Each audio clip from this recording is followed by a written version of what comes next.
This is wabi-sabi, Oh. which is the Japanese philosophy of beauty in imperfection. And it's a constant Mhm. reminder for me of just like, hey, we're not going to be 100% all the time. We're not going to be perfect. We're going to mess up. We're going to hurt people. And that's part of life.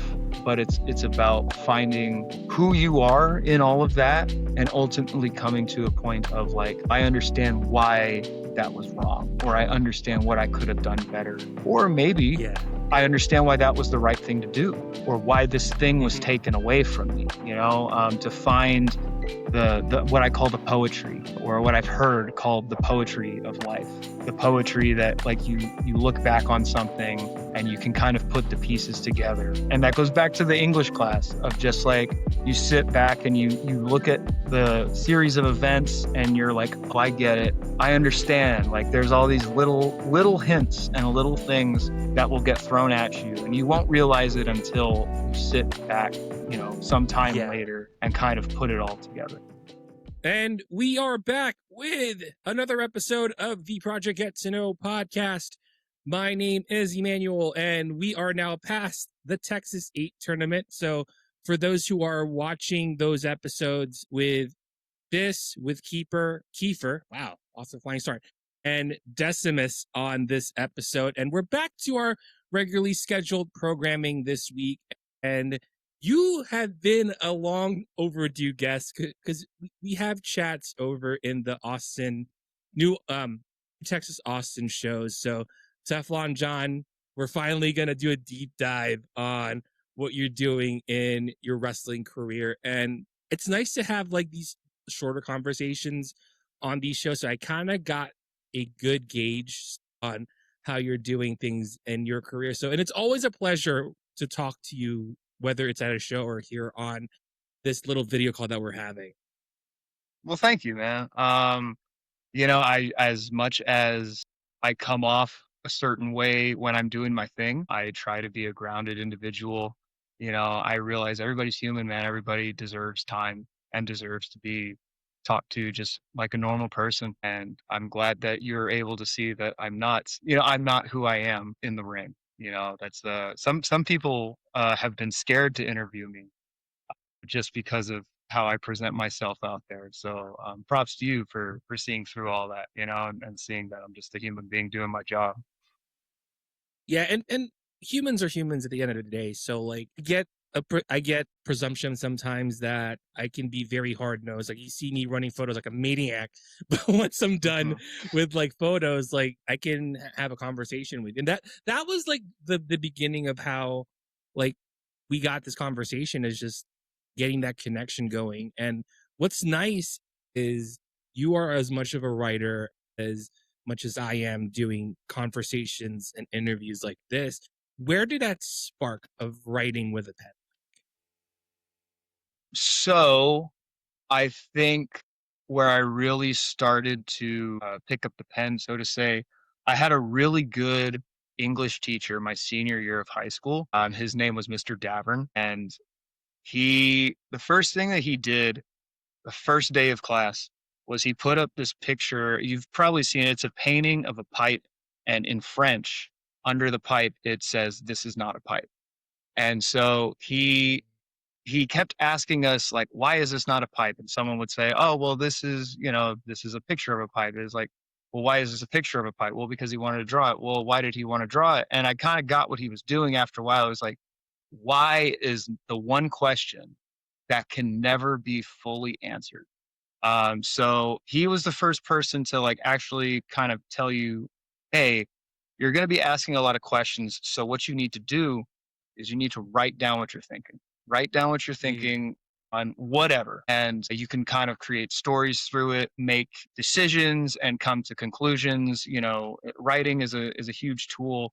And I just always felt comfortable when I had a pen in my hand, because everybody's typing things on phones and I was never a huge texter. When I was younger, I'm still not. I'm still not a huge texter. I love face-to-face conversation. But I think there was one. I'll be honest. Like I liked a girl in high school, and Mhm. I wrote her like a letter, like a handwritten letter, and Wow. I just thought I was so cool for doing that because I don't know how many people take the time to like write on paper. I guess that was like the first like thing that I sat down and wrote in prose. I mean, when I was a kid, actually, now that I think about it, when I was in first grade, I won a young authors competition in school Okay, that's for cool. writing a book. It was a book about me getting a job at a pancake restaurant. Now, I wrote this in first grade, and yeah, I remember like that was the one thing. That was the first time that I had like won something in my life. I was 7, so it was like the first time I was like the best at something. Yeah, I just kept writing things down. And, when I was in college, I would start to journal things. I majored in psychology.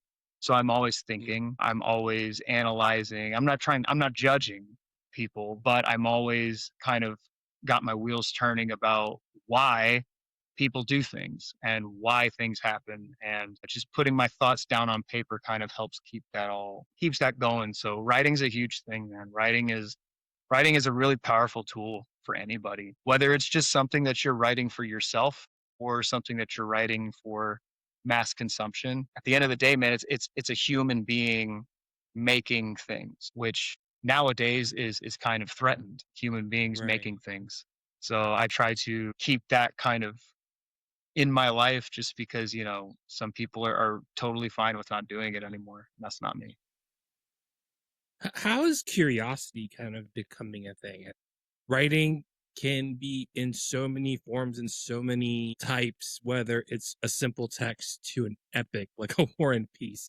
For you as a writer, and to know that what you're writing is what your thoughts are forming, did that curiosity ever grow on you, and did it ever change from that first grader who that blew my mind, actually, young authors competition, winning that winning that, to now what you're doing currently in your life? How has that curiosity really kept you going in writing so many things in your life?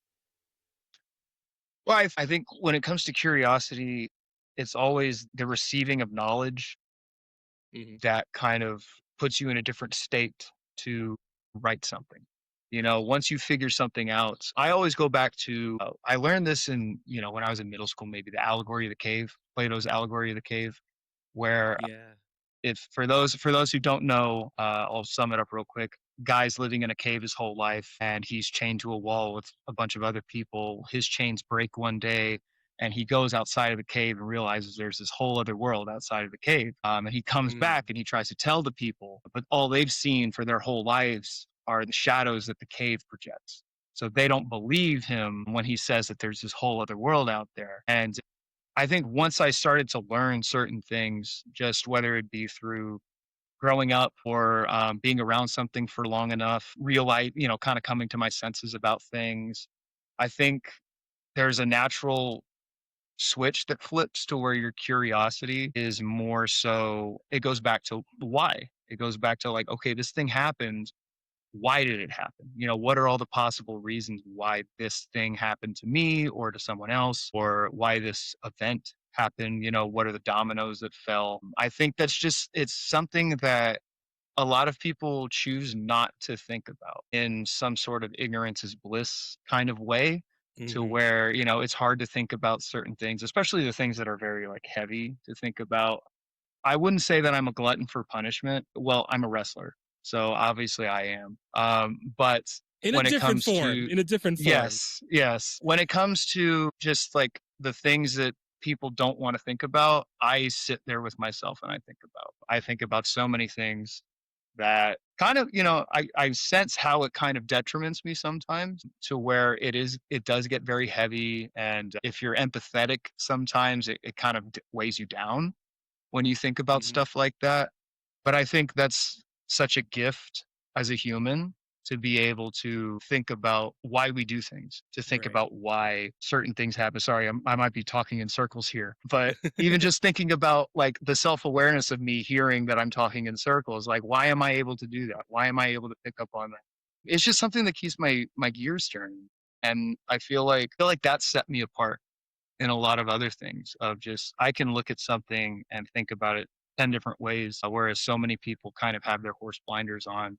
and have been Yeah. told to do it a certain way, think about it like the way that they've been taught.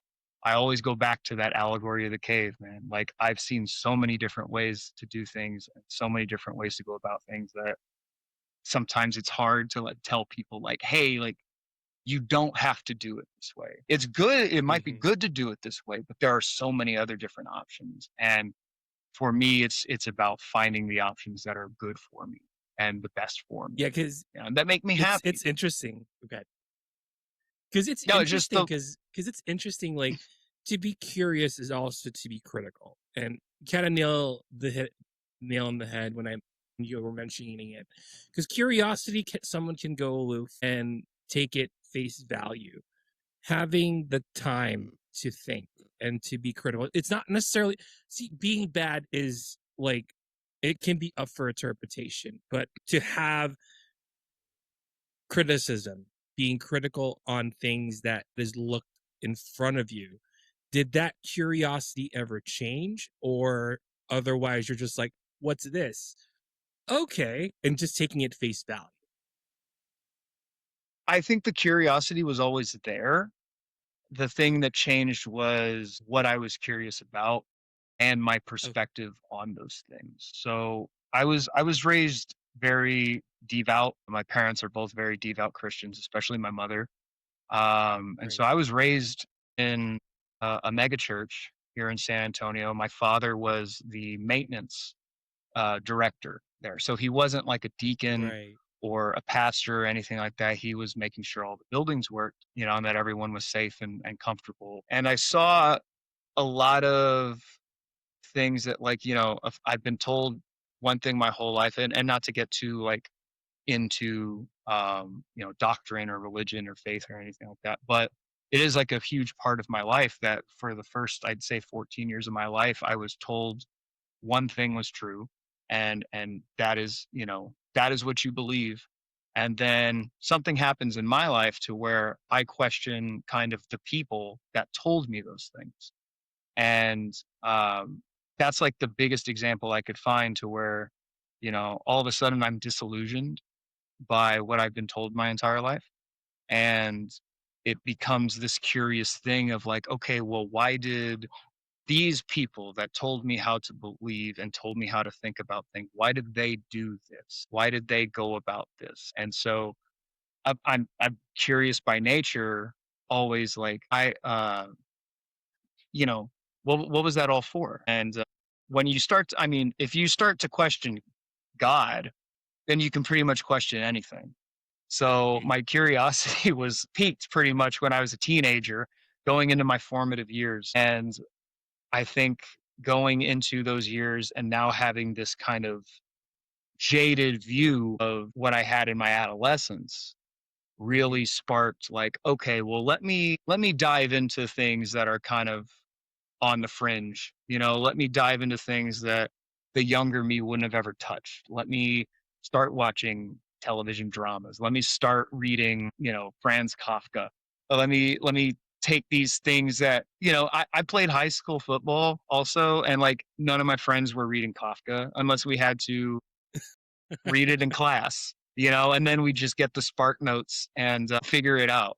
But there's the part of me that always, like, when something would get mentioned, and I think Hamlet was the one that really, really got me going on the literature thing, where it was the same teacher. We read Hamlet in class, and he said, okay, we're going to stop at certain points and we're going to dissect Hamlet. And I was like, okay, this should be fun. And literally the first line of Hamlet, someone says, like the first line of Hamlet is who's there? And he says, all right, stop. I was like, oh, so it's going to be like this. Like he's going to dissect every line of this Oh play. my God. That's a Yeah. long class. That's a very long class. I'd have I been was like, like, I'm yeah, out. I'll how are take you going to do detention over this? an hour. Like, How are you going to do this in 45 minutes?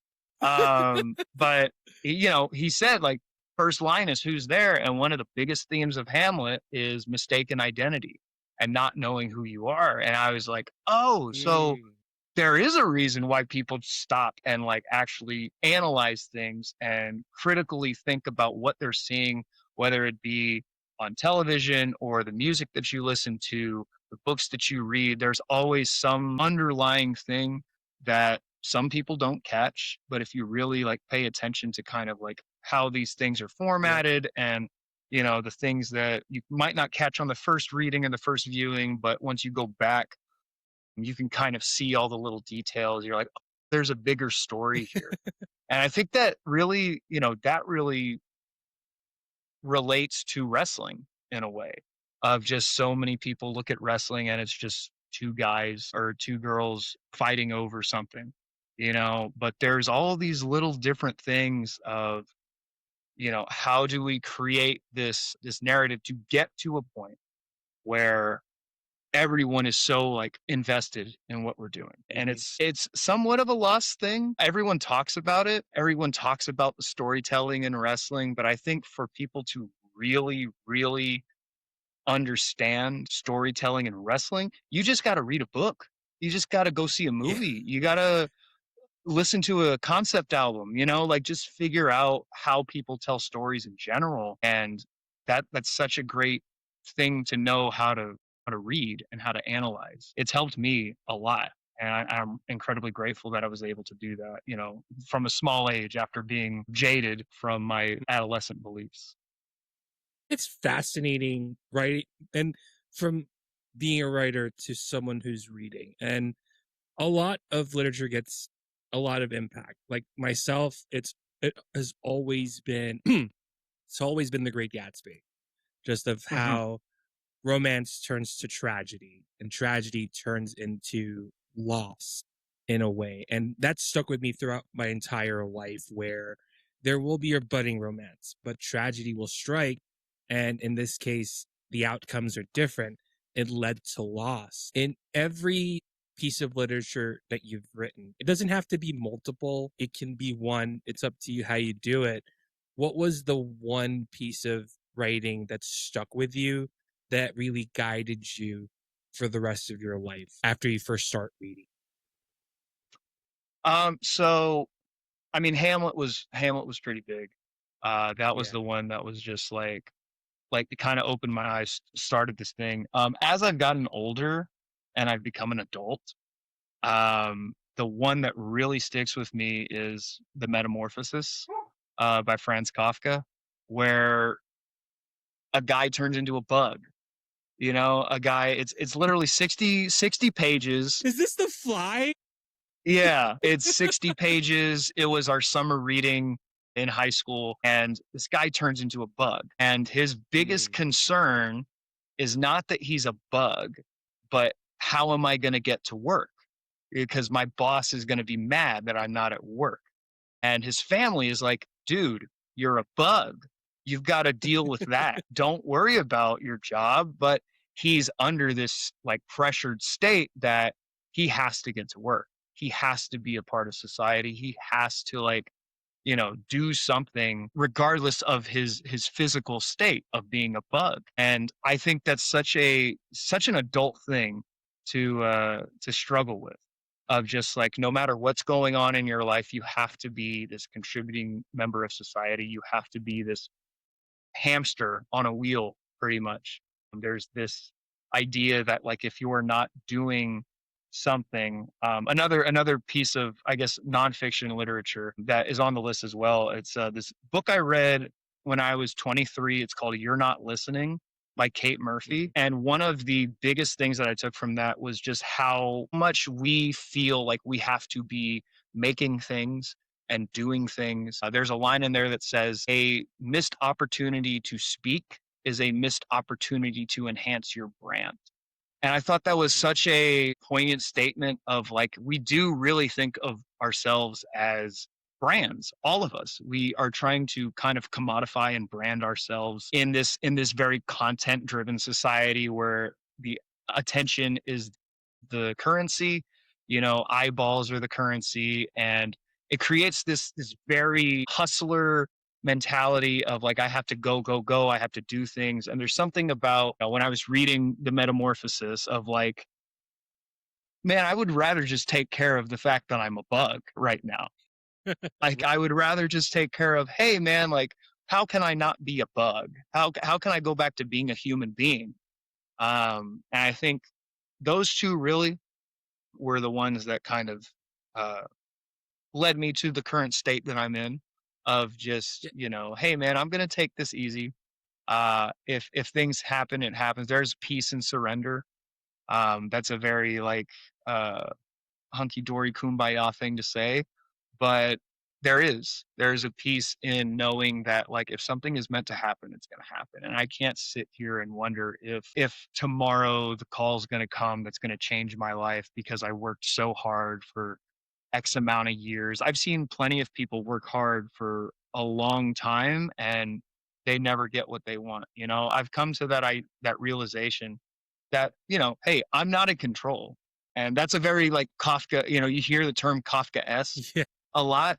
That is the literally the definition of it, of just like, hey, I could be having these ideas and plans for my life and think that I'm meant for something, but I don't really know what's going to happen in the next hour. I don't know what's going to happen tomorrow. There is this like peace in the idea that, hey, man, I'm just going to enjoy the time that I'm here on earth. I'm going to Mm. use my time to do something good, to like help people next to me, be a friend. These things that are so overlooked in today's society because it's very go, go, go, and we all feel like we're running out of time. For me, the thing that I want to focus on now is just using my time and doing it very well. You mentioned Kafka so many times as well, and it's a very out of the box approach to what he does in his writing, and set yourself apart.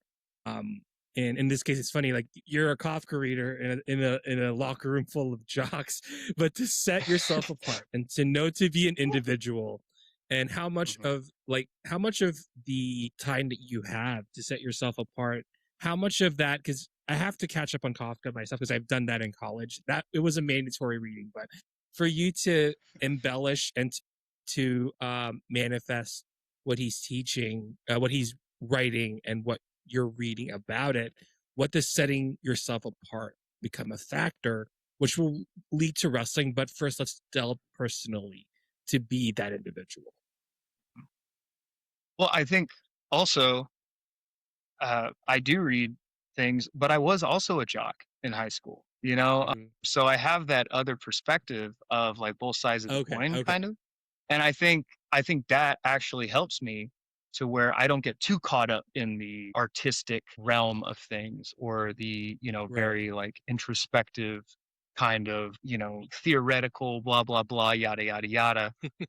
There's also the part of me that sees like dumb stuff and thinks it's fun. Like, I'm a huge Beavis and Butthead fan. I love just sophomoric humor. My favorite movie is Office Space. I think Yep. that's such a great movie because it's very simple. It's very simple and it's funny. It's not this like heavy artistic thing. It's just, hey, this guy hates his job. Like, awesome. Right. Um, and I think having that kind of sets me apart from one side, but then also having the introspection sets me apart from the other side, to where I'm almost like a perfect medium, to where I see the value in thinking deeply and being introspective and realizing that like a lot of people lack self-awareness, and getting involved in my own self-awareness. But then I also see the value of, hey man, I really like this, or like this is fun to watch, and to find that balance helps me kind of navigate when certain things like are presented to me as like, yeah, I understand that, that's cool, like let's do that. It allows me to just come to decisions easier.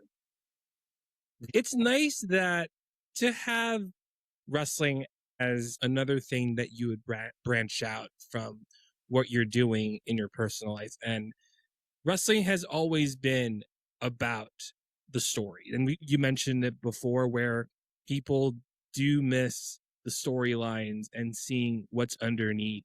But for you as a wrestler, how do you approach that creativity to, like I mentioned before, to set yourself apart from every other wrestler that's out here, whether it's in San Antonio or Texas or wherever you're booked? How do you set yourself apart from that?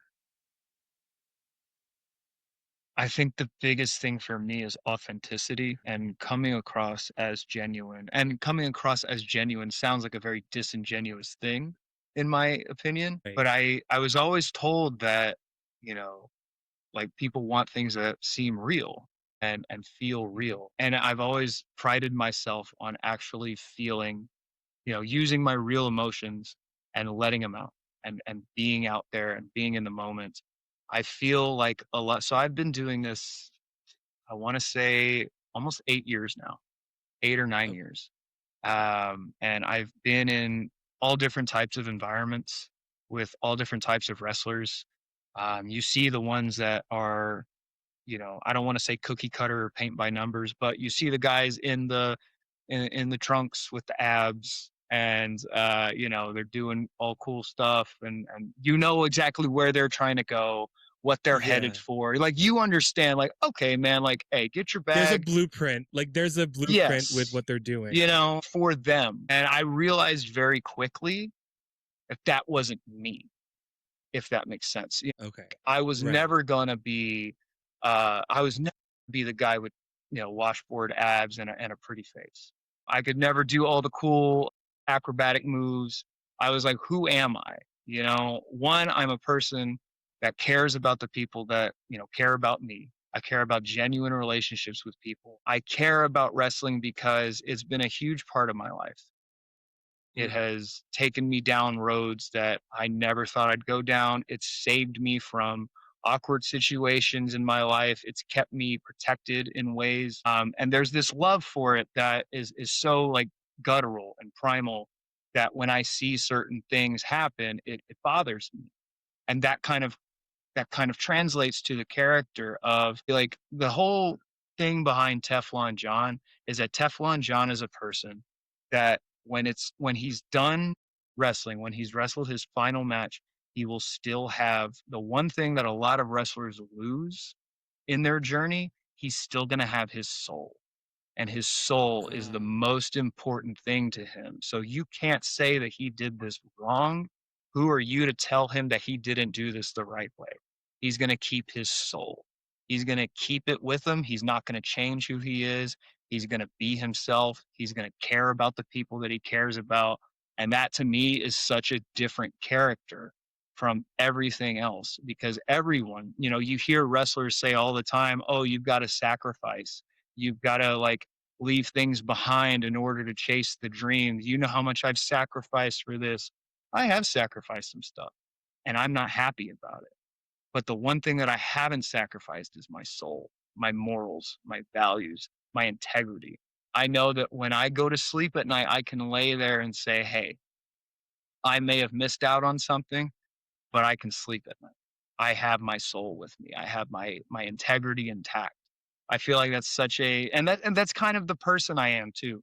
Of just, there's so many things that happen on a daily basis that you're kind of like, "Oh man, like I should apologize to that person. I shouldn't be, a horrible being. I should kind of treat this person with respect. If someone comes to me and has a problem, it's like, okay, like I apologize. Like that's such a big thing to do, but it keeps your heart intact, your soul. It's this very right. human thing. And Teflon John's a human being. He's a human being first that wrestles. He's when I'm done with this, I want people to say he's a good human being.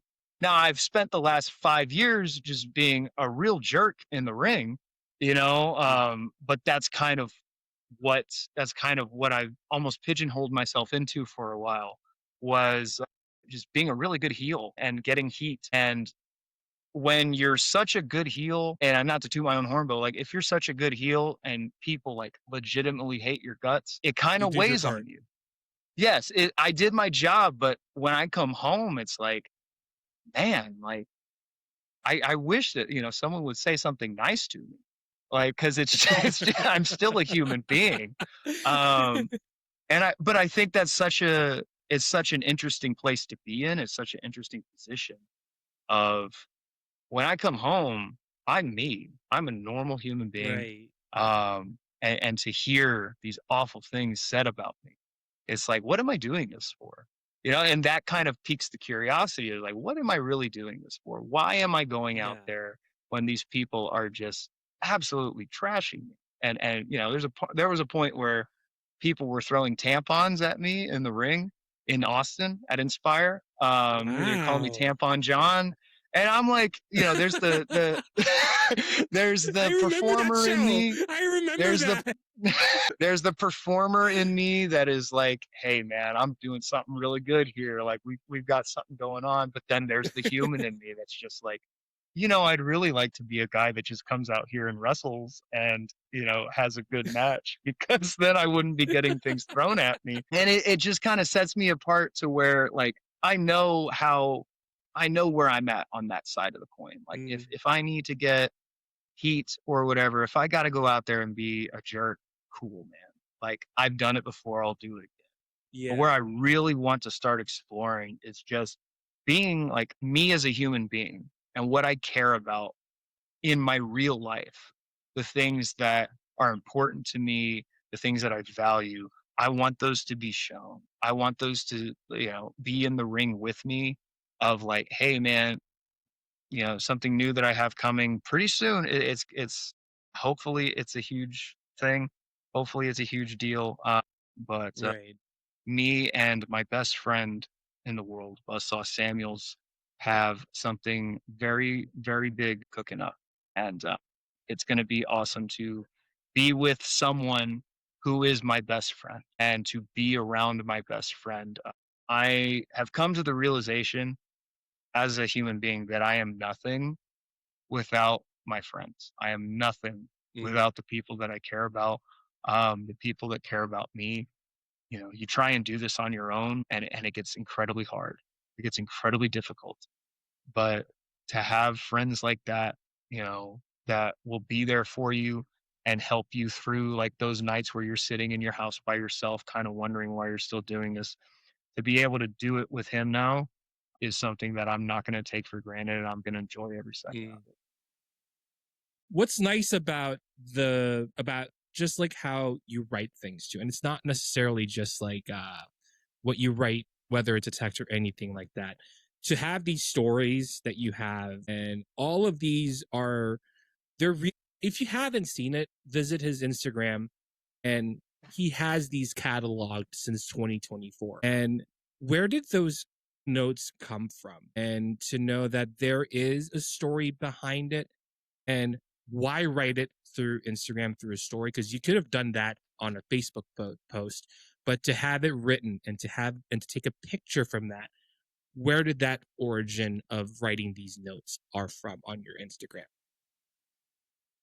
I think it's kind of an amalgamation of everything we've talked about to where when I was in high school writing that love letter, I was like, hey, no one ever like sits down and writes things on paper anymore. And I think it's, you could type out what I write on Instagram. You could type it out in like the notes section and you could post it. But to see physically that it is written on a page, one, it takes time, which means Hmm. that I am putting time into my art. I am actually like sitting down somewhere and writing it out. You'll see too, if I make a mistake, I cross it out and write over it because it's literally, I'm proofreading and it is the rawest, realest thing that I can present. It's my words.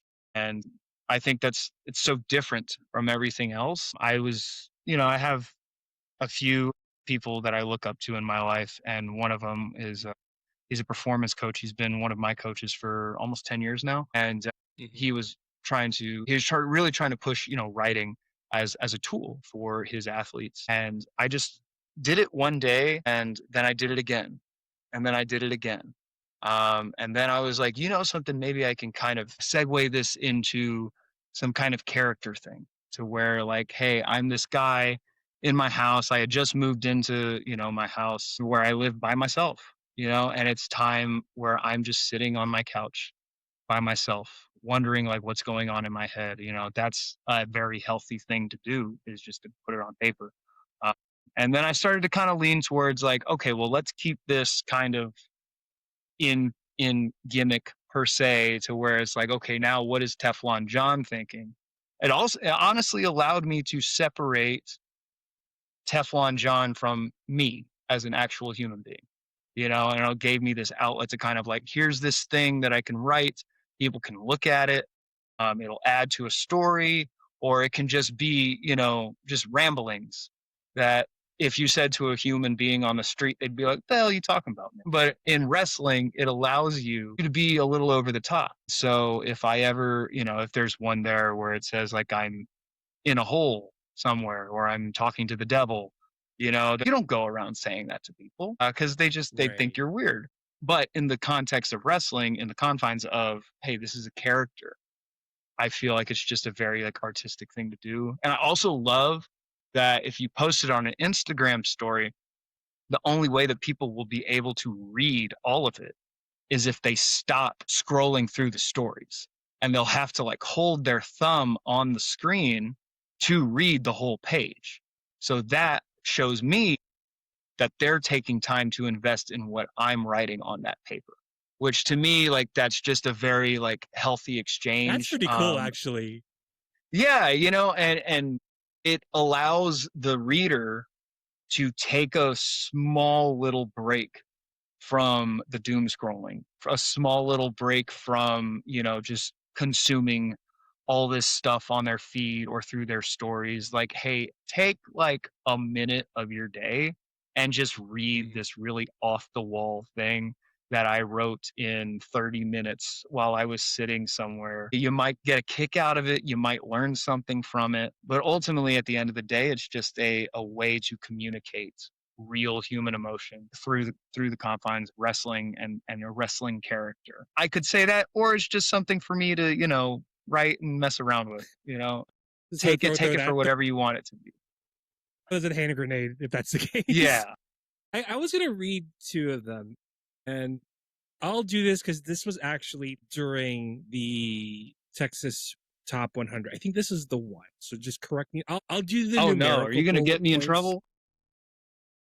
We'll see. I'll put this. I'll put the because you had a list on there, which is kind of nice. I have to get this off here. So like and I'm not sure if the context might be different. So for those, before we put this out of context, let's read the list. I know someone's watching this, and I'll put this on the opening, and it's this whole line. So I'll put close to the bottom of the page. I have a list of my own. 5. My worth is greater than your estimation. 4. Could never be me or do it like me. 3. Those praised now will be forgotten soon. 2. The deferring of praise don't care about yours. 1. My journey speaks of my success, not you. You shouldn't have people put people on the list because now they're all on mine. The reel is back. Explain that to us. It's someone that's very rooted in the fact that their self-worth isn't determined by someone putting names on a paper. It's a very, because I live in a world of 7 billion people, and to say that 3 or 4 determine, you know, where I stand in my profession, it's a very closed-minded way of thinking. And Mm, nothing against the people that make the list. It's a list at the end of the day. It's just names on a paper. right. I don't know their reasoning for making it, or if any of the wrestlers on there get some kind of validation from it. But I feel like the real validation comes from when I walk into a locker room and people, ask me a question, or they actually have like a legitimate, thing to come to me with, or they say, "Hey, I really liked how you did this," or "I really dug, this part of your match or this segment or how you did something." To me, my validation comes from my peers, because at the end of the day, they're the ones in the trenches with me, and it's more of a brotherhood thing. That's like the brotherhood aspect of wrestling. I think if I can Yeah. be someone that is, one, respected by the people that I do this with, and someone who, when other people like look at me, they're like, "Hey, he really knows what he's doing, or he's good at this, or this aspect of it," then that's all the validation I need. And so people get so caught up in Yeah. where they rank and their place in the bubble or the grand scheme of things.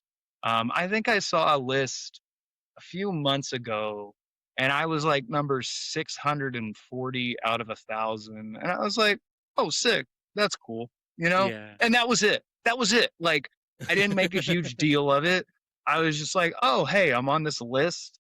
I don't know who these people are, but they put me on a list." Like, okay, cool. But I think with all those points that you read, one, it is a character.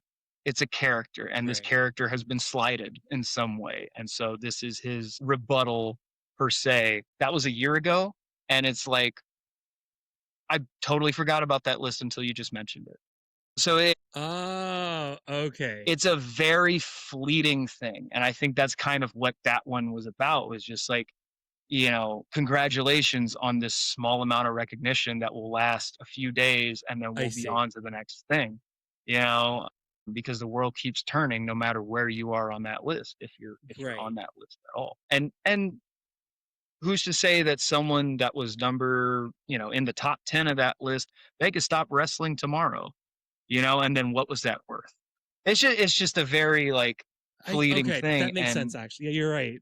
yeah, so I don't have a reason to be one of these wrestlers that gets mad about not being on this list, or, saying, "Oh, I was number 101," or, whenever the PWI 500 comes out. It's just kind of like, all Right. right, cool. I know that people are kind of paying to submit their names and blah, blah, blah. I kind of understand the game. And I'm just like, it's not that big of a deal. My work will speak for itself.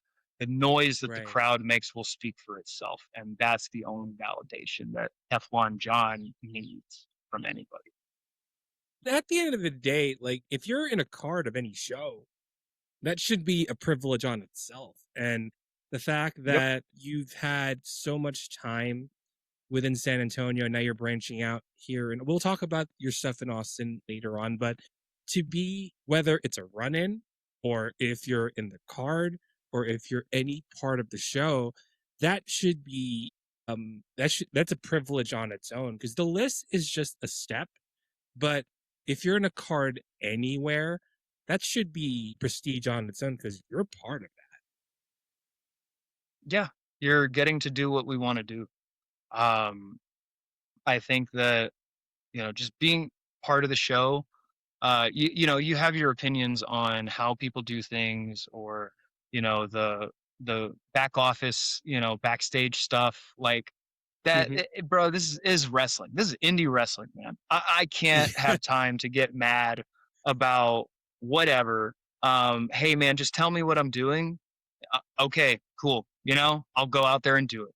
That's what I've right, kind of surrendered to that. When I was very young in the game, I wanted to be like involved in everything, and I wanted to kind of have a say in what I did. But then I helped put a show together. I started helping someone put a show together every month, and I kind of saw mhm, from the different perspective of like, oh, I see why it's kind of annoying to like ask this person to be, this big deal, because they have right, 20 other people every month telling them the exact same thing. So once I kind of got that perspective of it, I was like, okay, well, let me do what I wanted to do in the first place. Let me just wrestle. Let me just right, be the chess piece that they move around, whether it's a run in or a promo, or wrestling an actual match, whether it be in the main event, opening match. I've had my share of all of it, and I think right, I've done pretty well in all of it. I've had my share of main event matches. I've had my share of opening matches, mid card matches. I can go to a show, have a live mic, and drop a 2-3 minute promo and have it go really well. mhm, I can do pre-tape. I can do all this stuff, and it allows me to kind of just take a step back and just be like, hey man, what do you need from me? What do you need from me? I'll go out there and do it, and just help you with your yeah. show, because you've already got X, Y, and Z on your plate. I don't want to put any more on it. We'll have one more, and then we'll delve into what you've done lately. And this was from earlier this month. Um, I'll read the tagline, and I'll read probably like a paragraph on it. Mm. So this was I'll say the question and then I'll read it. So do I regret my actions though? No, absolutely not. I was able to live with myself, was able to sleep, at night, knowing I stood up for myself, spoke up for what was right, and I will continue to. You kind of brought it up earlier about knowing that at the end of the day, you can go home, you can find yourself as a person after a show. Where did this entire life, and yes, just read those stories, because if we read this in verbatim, this will be a 2 hour show. So we'll Yeah. get the nice snippets of what to do. And for this to be written earlier in March, and you can say this in either or, how did this thought of knowing actions that you've done have happened, but knowing that there's no regret, you know where to, you know how to move on from it and just continue on with your life in this note in particular? You have to. You have to be able to move on with your life. And it's not just things that, there's this idea in my head that, there are some things that happened a few years ago, not anything in particular specific, not to get too specific on here, but there A culmination were of like things. certain, yeah, just certain events to where I was like, oh, did I kind of develop this reputation? Or do people think of me a certain way when I go to shows, like, is there some kind of like predisposition towards me now? And not that any of that was confirmed, but it's just me being a human being and wondering, like, okay, well, I know people talk. I know that like sometimes things are blown out of proportion, or someone can hear something, blah, blah, blah. And it's just more so the frustration also of knowing that I'm good at what I do. I'm very good at what I do, but for some reason, it's so hard for me to get something from that, to get something Right. for that. And it becomes the performer's artistic frustration of like, I'm not being allowed to do the thing that I'm really good at, that I've proven that I'm good at, and that I continue to work on to be better at. And there's just the part of me that wonders, as the human being, not as Teflon John, but the human being of me asks, is it because of my past actions? Is it because of these things that I don't regret, but I know somehow affected others? That I know Mm. somehow affected people that I worked with, that put them in an awkward situation. And what that really is, at the end of the day, is me maturing as a human being and me realizing that being this brash young person that we are shown on TV by multiple people of like this person, stood up for themselves and said what they wanted, did what they wanted, they didn't care, blah, blah, blah. Um, that sometimes hurts people. And Yeah. sometimes it doesn't make people feel good, and it ultimately detriments you to be a person like that. And it's just me kind of coming to grips with who I was and then figuring out who I am now of like, hey, I want to be a good person. I want to leave this thing with my soul. And if that means like understanding where I went wrong on things, forgiving myself, but knowing also that I wasn't in the wrong. There's just this Mm. this balance of not being too hard on myself, but understanding that like I can be a better human being. I can be better. And that's where that one was from. Was just a place of, not regret, but of reflection. Reflection of like, hey, let's try and go about this a different way. And maybe people will see, okay, he is really good at what he does. He is really good at this thing. And now he's become a changed human being. Let's move forward with this. It's accountability meeting with introspection, because there are some things, and it's being self-aware and being what's around you, but at the same time, at the end of the day, it's almost like I did what I did. I know it may ruffle some feathers, but you've done what you've done and you can move on from that. And it's, it's funny, Eddie Kingston's kind of like that. It's funny how, like, the way that the trajectory of how you're approaching things is a similar thing with Eddie Kingston, that there's no time to move on. And like Mm. of what you're doing is, it happened. There may be time to look back and to change into that better person, but you've done what you've done at the end of the day. Yeah. You can't be. you can't be someone that just like sits in guilt because took time and did that. I sat in guilt. I sat in regret. I'm rewatching Breaking Bad right now, and there's these scenes where Jesse Pinkman's going to therapy with his rehab group, and one of the lines in there is just like guilt and shame, being hard on yourself and not forgiving yourself just gets in the way of real change, of changing yourself and becoming the person that you want to be. The more that you sit there and just sulk and mill with yourself about like where you went wrong, that's time wasted on, something that's not going to help you in the long run. The real thing you should be doing is coming to grips with it and being like, okay, now how do I become better? How do I become a better person? Forgive yourself and start forgiving others too, because I think that's another thing is just like you can't harbor hate for people. You can't sit there and be mad at them because they did you wrong. Forgiveness is a very powerful tool, but it has to be for yourself and it has to be for others. What was that saying? Bitterness is you drinking the poison, hoping that the other person will get it. And it's Hmm. like the more you harbor on to resentment, it's like, and it goes back to what you mentioning that seeing things through blinders and you forget that there's a bigger picture or bigger world around you to the point where you're like, okay, what can I do to better myself and let those blinders really peel itself back to see a more open vision of what things are going through? Because at the end of the day, you want to go to sleep. Will you feel good? Will you feel bad? Will you be in the middle? All of those things take time and have action for you to really change into a person gradually. I wish it was an overnight thing, but it takes time. It takes a lot of You and discipline, me both. a lot of accountability, a lot of it. But and we're human beings at the end of the day. Yeah. And we have to remember that, human beings are flawed. We are imperfect creatures. My 1 year of taking Japanese in college, I got this knuckle tattoo. This is wabi sabi, Oh, which is the Japanese philosophy of beauty in imperfection. And it's a constant mm-hmm. reminder for me of just like, hey, we're not going to be 100% all the time. We're not going to be perfect. We're going to mess up. We're going to hurt people. And that's part of life, but it's about finding who you are in all of that and ultimately coming to a point of like I understand why that was wrong, or I understand what I could have done better, or maybe Yeah.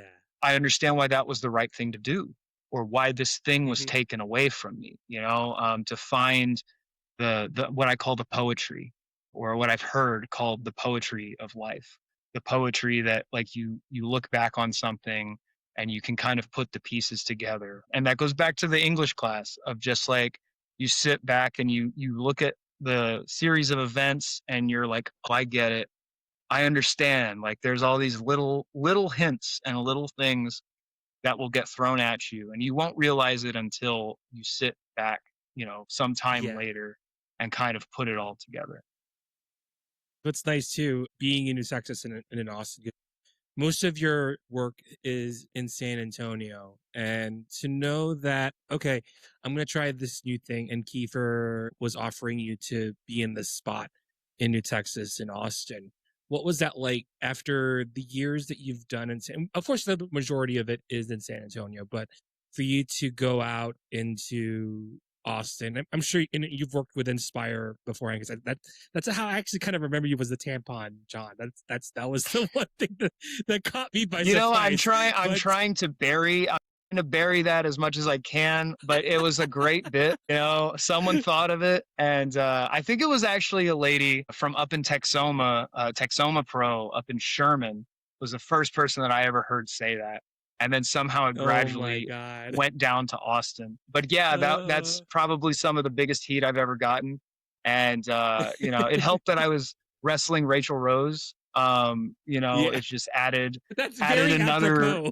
added another layer of heat to it. That's actually one of my favorite things that I've ever done, just because of how much was layered on top of that. Yeah, But how to does again? just to go back, working with I've worked with Kiefer ever since my time at Row. So I started at Rowe. Kiefer was there. Guys like Sean Hendricks, also Buzzsaw Samuels. Just some of my closest friends in wrestling I met when I started training at Rowe. And, I did some work in San Antonio with heavy metal wrestling, United 210. I was there for the first season of United 210. And then I actually reached out to Kiefer in New Texas to start working on the Mm, Texas Contender Series in Houston. And I've done that since 2024.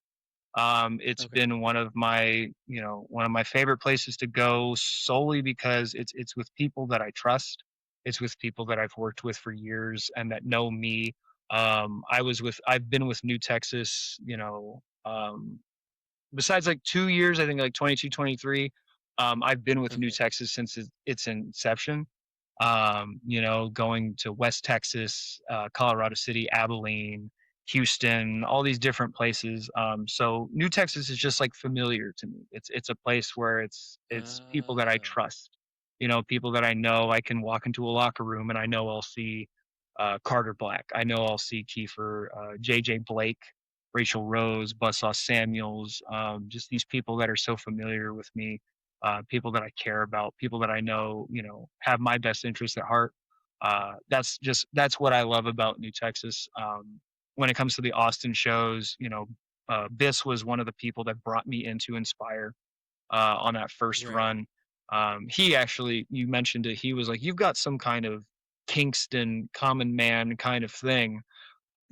And so I kind of realized like, okay, well then maybe that's where I should kind of try and fit in that little niche there. But I'm very grateful that Biss brought me into that back in the day because it allowed me to work in front of the Austin crowd for the first time, allowed me to kind of get familiar with it.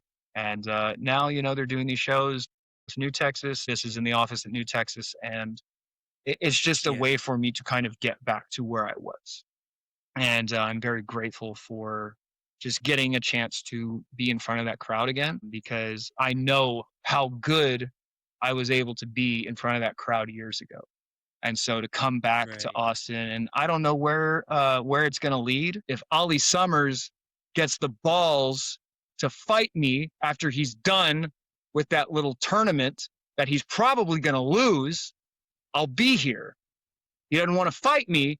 That's his problem. It's not my problem. Mm, But, it's a nice way to be in front of people that one, I remember how they react. I remember how loud they can get. And I remember the things that made them get loud. So it's familiar ground for me, and doing those shows along with, still being in Houston with Texas Contender Series in New Texas, it just allows me to keep doing what I like to do. And at the end of the day, man, that's what I want. I just want chances to be able to do what I'm good um, we could talk all day on this. We'll at. Mhm. hopefully we'll do a part two. And I think part of the conversation, and we kind of delved into it of how we both approached life. And it's funny, like Biss kind of brought you up on that Kingston personality, but honestly, like throughout the time that we've talked about, and knowing that, yeah, I mean, like we're still people at the end of the day. We're still gonna sleep, and then there's a tomorrow that we look forward to every time, whether it's in wrestling or anything in familiar, to bring your own slice of it. That's the nice thing about when we have these smaller conversations is out of those tiny little chats that we have, like I got to see a bit more and more of who you are as a person. Because at the end of the day, wrestling will still have characters, but when that final bell rings, you're in the locker room, you're John. Or if you're somewhere else, you're still John at the end of the day. So like to hear your side of that story and really getting to understand what you're doing in the ring and knowing that, okay, this is what I'm gonna do down the line. And I know that I know my you know your worth. You know where you're heading in your career. It's nice to have that nice breakdown on how you do things down in the ring. So I really appreciate the conversations like that. Yeah, because at the like wrestling is wrestling. Like it's a show. It's going to be something that begins and something that ends. But there's so much more life than the 3 hours that you see us in a ring Mm, or the 3 hours that you see us walking around before the show or just like you can catch these little glimpses of who we are as people, but the real substance and the real work is done when someone Mm. comes up to me and says, "Hi, how are you?" And I say, "I'm good. I'm John. Nice to meet you." That's where like the real connection is. And Right. for the longest time I kind of was in character of just like I want to keep this as, you know, as I don't want to use the term kayfabe because I think that's such a weird word, but to be like this character 100% of the time. And it took me away from human connection of just like these people are coming to support us. These people are coming to help us with Yeah. things and do things for us. Let me sit down and let me talk to them. Let me be like, "Hi, nice to meet Yeah. you." I've had, like I mentioned before, I've had people scared to interview me because they thought I was really like a jerk. And it took Great Scott. I don't know if you remember Great Scott, but Great Scott said, Yeah. "Nah, he's a teddy bear. He's a lovable guy. Like he's a sweet human being. Old Johnny Bedlam, old Teflon John." I appreciate having people that go to bat for me for the human being. We'll close with this and picture that adolescent you. And you mentioned having the sports background and learning literature along the way and to know how well rounded you were. If he hung out with you for that day, what would that younger person feel like seeing the work that you're doing with the career that you have, whether it's in the shoot or in your wrestling career? What would that younger person be like hanging out with you? I think he would be validated in the smallest way of knowing that he was doing what he really wants to do. When I was a child, I was a dreamer. My mom was big on dreams, Mm. and I had this crazy dream of being a wrestler, possibly being a teacher, like these things that are kind of just innate in you. They're like, this is what I want to do when I grow up. If I got to meet myself from when I was a child, I would be able to tell him, hey, all the things that you wanted to do when you were a kid, you're gonna do them. Like you're going to, you know, Mm. it may not be what you're thinking. That may happen later. Even I don't know, but you're gonna be able to do what you do. You're gonna be able to do what you've wanted to do your entire life.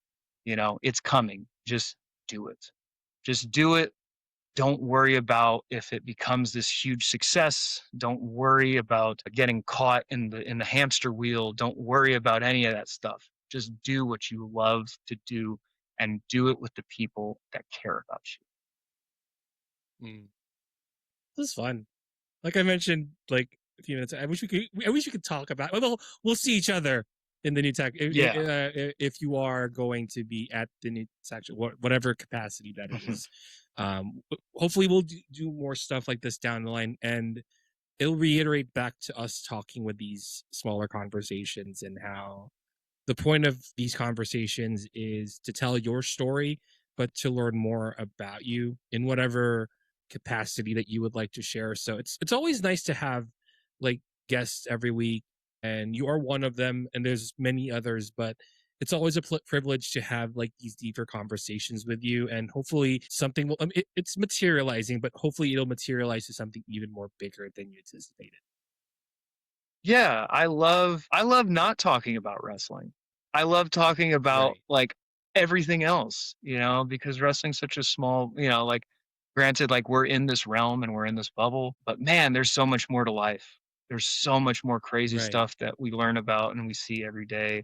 So yeah, I've really enjoyed talking to you about all this stuff. I feel so comfortable getting out of my shell and not having to be Teflon John for a minute, even though that's what it says on the screen. But yeah. Awesome. So we'll end our conversation here. For those who are watching here on YouTube, thank you so much for supporting and listening. If you haven't been on this interview show, we'll call it podcast as well. Subscribe to this channel. You know the whole spiel. If you enjoyed this conversation, give it a thumbs up. If you give it a thumbs down, I'll take the heat, everything. But for those who are supporting and who are listening right now, we'll end our conversation here and we'll be on to the next one.